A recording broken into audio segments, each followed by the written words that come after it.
sesekali kita nggak boleh juga sebagai anak egois. Iya, benar. Perlu kita membahagian orang tua kita yang katakanlah usianya sudah cukup tua ya. Benar. Orang tua itu salah satu kebahagiaannya untuk kultur budaya tertentu dia anaknya menikah, Benar. berkeluarga. Mereka rasanya sudah sangat bahagia. Nah dari situ kita bersifat ya dilematis. Karena nanti kalau misalnya setelah menikah ternyata ada konflik, jangan sampai nanti dia akhirnya menyalahkan keluarga. Benar.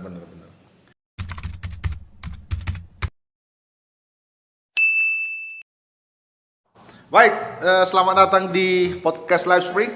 Minum kopi dulu. Yap. Oke. Ini baru kopi. Nanti yang endorse Kalau boleh hubungin admin yang ada di bawah, biar kayak yang di TV gitu kan. Oke, baik.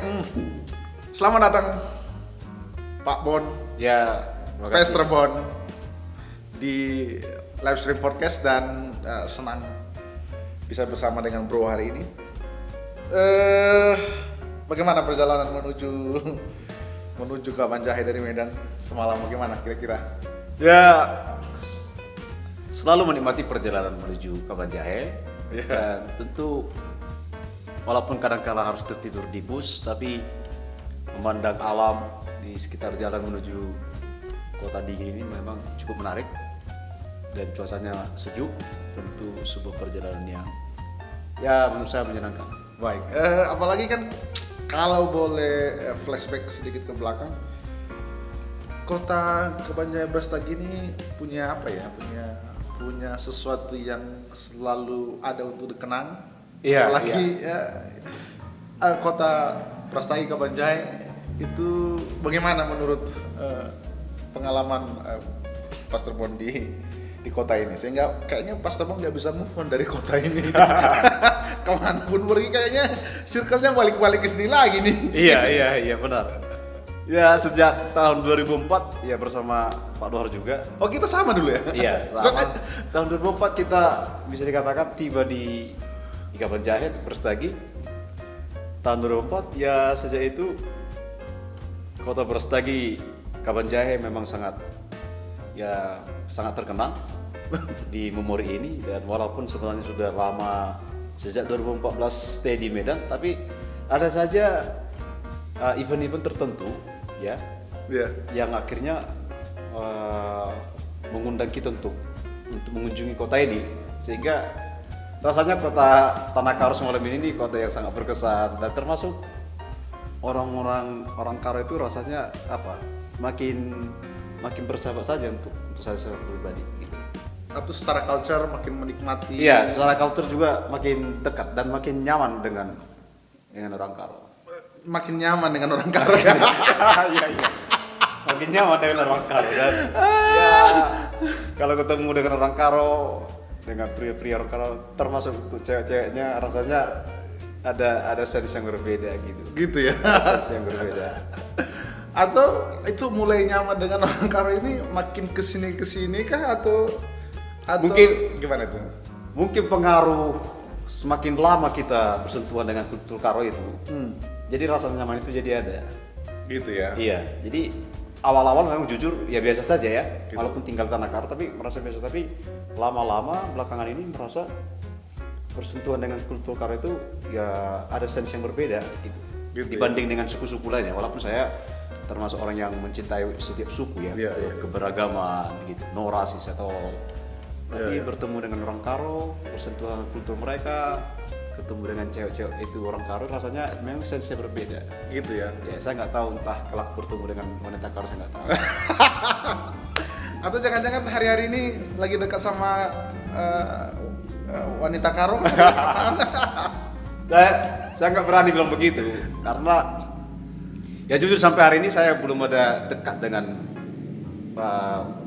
kedekatan spesial dengan wanita dari manapun. Saya katakan belum Iya, ya. gitu. Hanya sekedar ya komunikasi biasa, ya kadang-kala punya komunikasi dengan orang-orang tertentu, ya saya rasa masih di taraf biasa, belum di special relationship ya, belum lah. Gitu ya. Iya, masih menikmati masa-masa yang ya disebut Lajang Tulen, Lajang Tulen ya? Iya, Sungel begitu ya, masih begitu sampai hari ini. Gitu ya, pure single. Jangan nanti setelah acara ini Pak tiba-tiba ada yang demo masuk ke WA, kenapa nggak kamu akui kita sendiri? Iya. Dan itu nggak cuma satu pula itu kan, ada yang dari Nande Biring, Nande Iting, Nande Tigan. Aduh, nanti kita akan lihat setelah episode ini apakah akan ada. Nanti pemirsa, nanti kita lihat apakah akan ada keributan yang terjadi setelah acara ini apa enggak. Iya. Oke baik, kebetulan kan tema kita hari ini seputar single, Master Bon.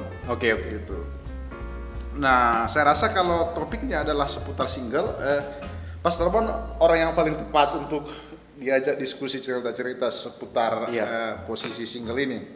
Sebagaimana yang saudara tahu pemirsa, beliau ini sampai hari ini masih single gitu, belum menikah, belum married. Di umur yang keberapa sekarang Pak? Beritahu nggak ya? Berapa umur sekarang? Pemirsa mau tahu nggak? Ya tentu lebih dari 30 tahun sekarang. Lebih dari 30 tahun? Iya. Dan masih single? Dan masih single. Masih single ya? Iya. Dan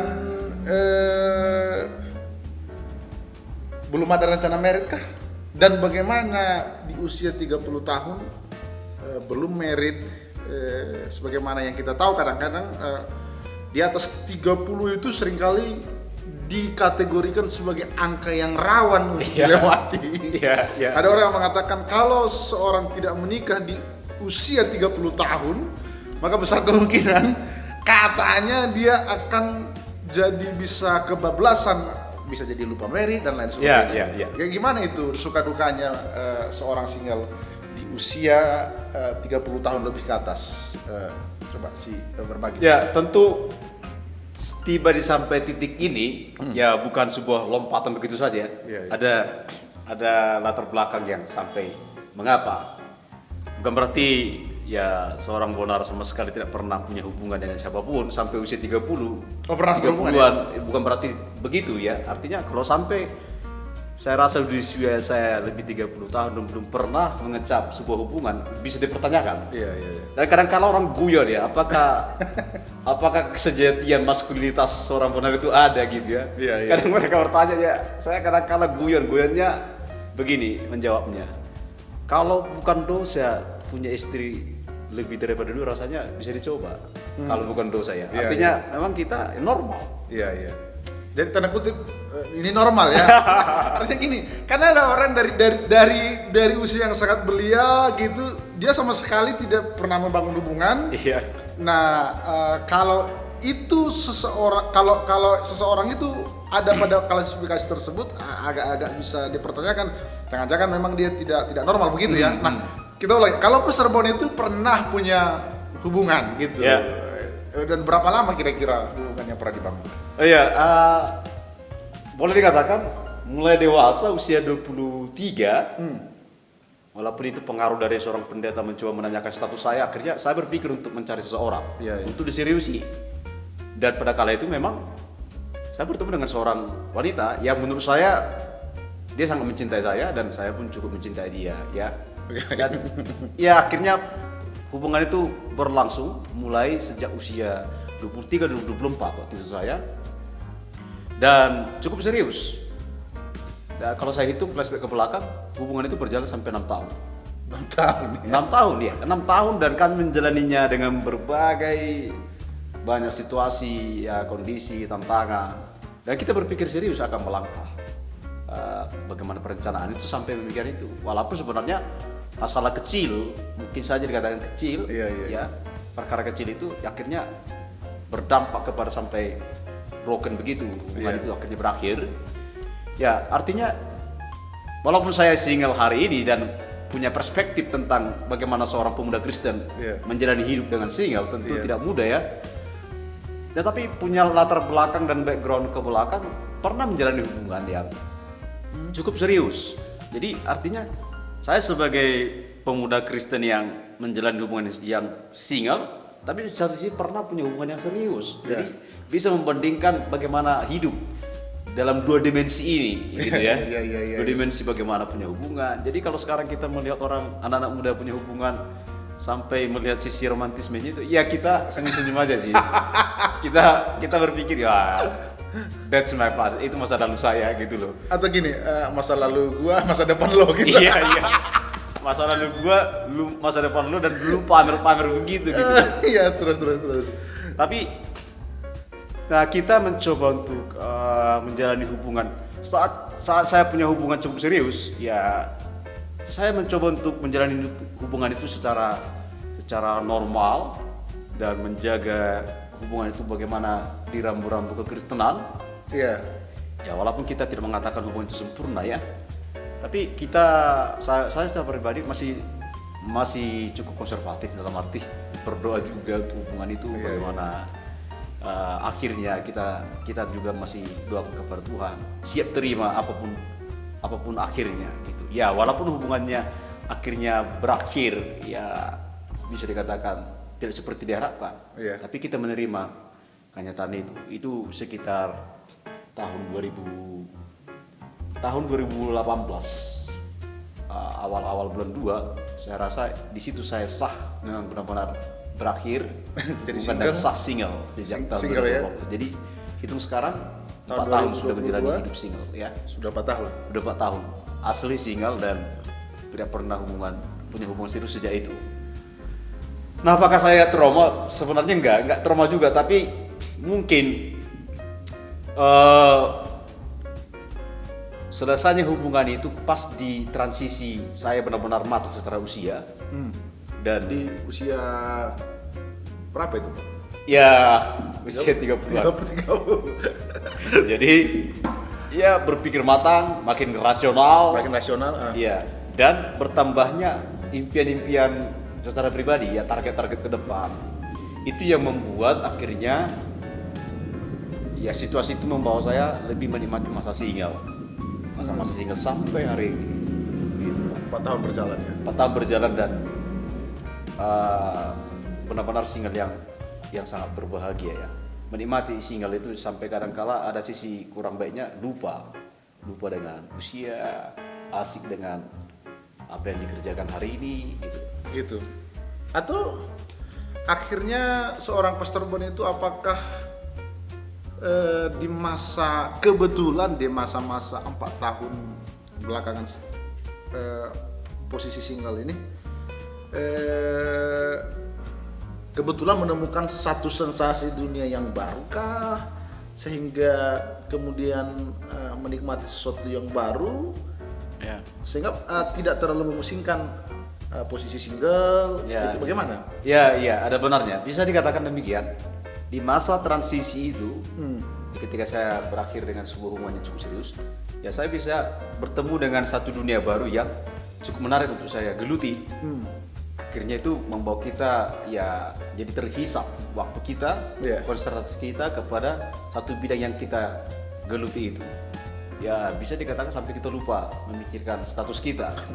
Ya, jadi kita menemukan satu kegiatan, ya satu bidang yang membuat kita seperti ya memang punya passion untuk itu. Akhirnya kita lebih banyak meluangkan waktu untuk itu sampai kita kadang-kala tanda petik ya terlupa dengan hal yang lain. Itu ketemu katakanlah istilahnya ketemu satu passion yang baru kah? Atau jika saya kategorikan passion yang baru ini sebagai tanda kutip pacar yang baru gitu? Ya. Jangan-jangan Pastor Bon itu ketemu pacar yang baru dalam bentuk yang berbeda. Gimana itu? Iya mungkin. Ya kalau diidiomkan itu sebagai pacar yang baru, istilah term yang baru untuk saya, sehingga saya sangat passion untuk itu, ya bisa benar.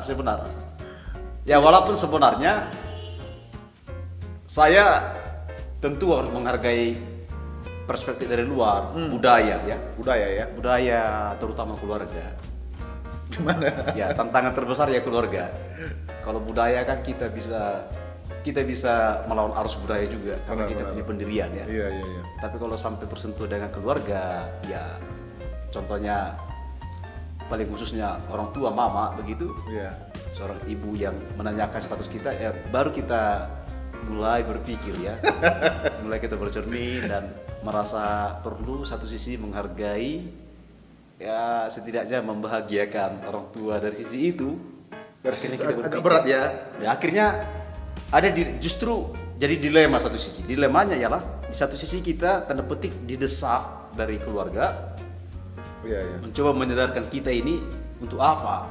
Dalam arti usia sematang itu ya sudah punya kegiatan, kenapa tidak berpikir menikah saja? Toh juga orang tua kita sudah berumur begitu ya, Iya. sudah cukup tua.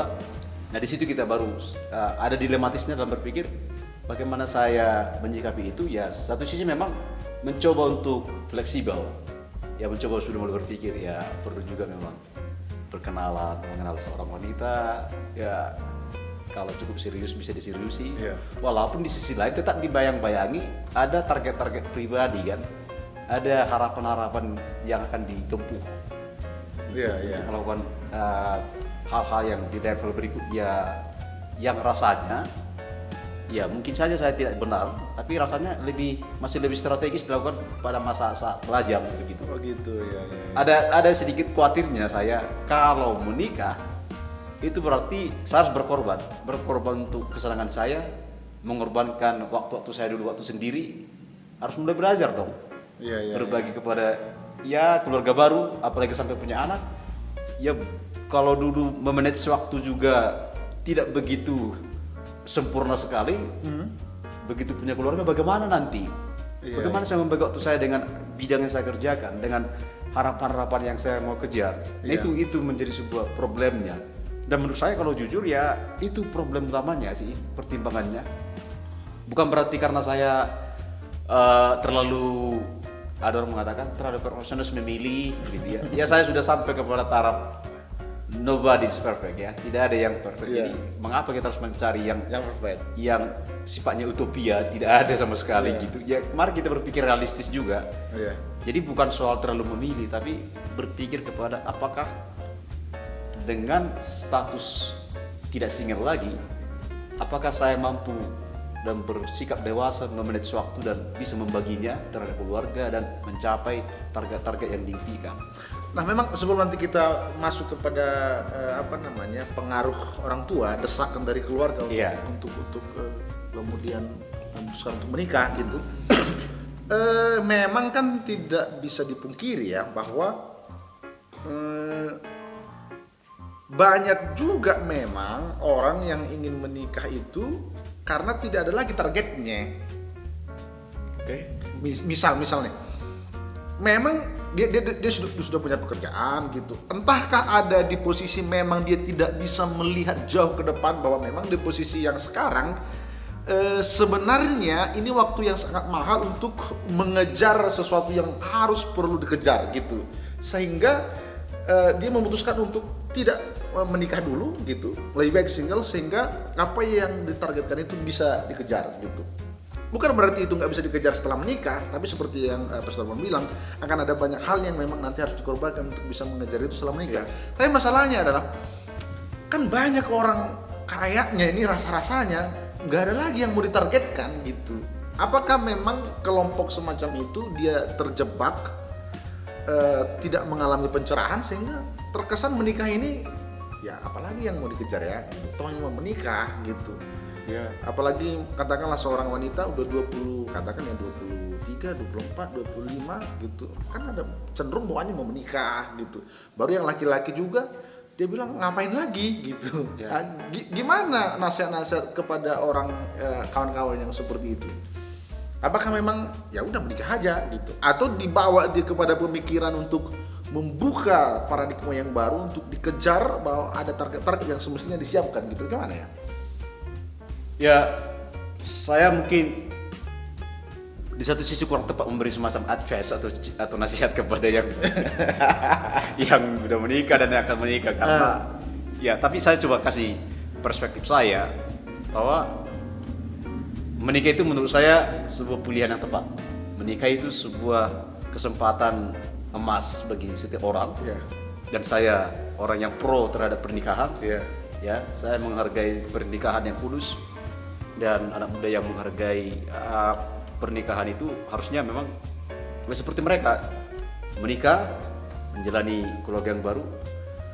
Walaupun mungkin seperti yang Pak bilang ada beberapa orang yang tidak lagi target yang lain.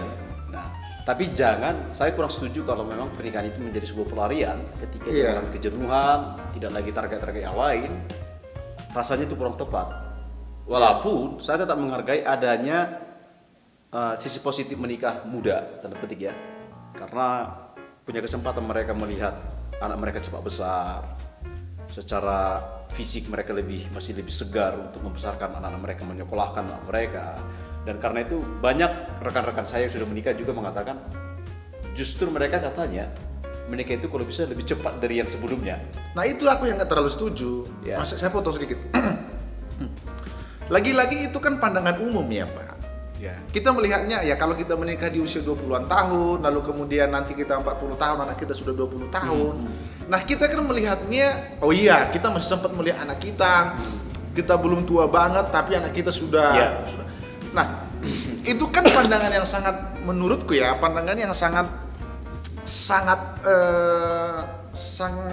umum. Masalahnya kan kita kan nggak melihat hanya seperti itu Pak. Kontribusi kehidupan kita sekarang ini kan tidak hanya melihat ketika kita umur 40 tahun anak kita udah 20 tahun gitu kan, kita kan nggak lagi di taraf itu pemikiran kita Pak. Belum tentu kan orang yang menikah muda lalu kemudian di usia 40 anaknya sudah lajang versus dengan orang yang menikah di usia katakan 35 tahun lalu memang anaknya generasinya akan relatif lebih muda pada saat katakanlah dia udah berumur 40 tahun gitu. Kan kontribusi peradaban itu kan tidak mesti dilihat dari sisi kita masih umur 40 tahun anak kita 20 tahun kan kira-kira begitu kan. Tapi kan jika akhirnya memang kita lebih berkontribusi agak sedikit lebih lama menikah, itu juga kontribusi kan Pak. Masalahnya kan kita terjebak dengan pemahaman nanti kamu kasihan gitu kan. Nanti umur kamu 40 tahun anakmu masih anak-anak. Nanti orang bilang itu anakmu rupanya nanti orang bilang itu cucu kamu ya gitu. Nah, kita kan kejebak lagi nih Pak. Gimana itu Pak? Nah, saya rasa memang setiap orang memang ada perbedaan orientasi ya. Iya. Ada yang ekspektasinya berkontribusi ingin berkarya lebih dengan cakupan yang lebih besar. Ada orang tidak perlu dengan hal itu ya. Saya menghargai itu juga. Walaupun sebenarnya saya coba melihat dari perspektif kekristenannya, memang saya belum bisa menemukan. Mungkin kalau ada rekan yang bisa bantu, belum menemukan usia berapa sebenarnya yang secara kekristenan Alkitab mengajarkan harus menikah, ya. Dan batas-batas pernikahan itu usia berapa? Tapi yang saya tahu, sepertinya tidak bisa ditawar ya lah kematangan secara khususnya secara kerohanian ya dan secara mental, sehingga mampu berhadapan dengan dunia yang baru yaitu pernikahan. Tidak bisa dipungkiri, ya kalau kita mendengar ada saja akhirnya rumah tangga yang dibangun itu berakhir ya. Iya benar. Walaupun saya tidak mengatakan bahwa menikah muda otomatis lebih besar kemungkinan berpisah, gitu. Saya tidak mengatakan demikian. Tapi saya tetap berpikir bahwa kematangan berpikir dan mental yang cukup dewasa itu tentu bagi saya akan berkontribusi besar bagaimana membangun pernikahan. Ya, bagi saya sih kapan waktunya menikah? Kalau saya mau ditanya secara pribadi, kapan mental kita siap? Kapan mental kita siap? Kapan kita siap dan merasa sudah waktunya. Walaupun lagi-lagi tidak bisa kita pungkiri desakan dari culture kita, dari budaya atau keluarga itu sangat mempengaruhi ya, termasuk kepada saya.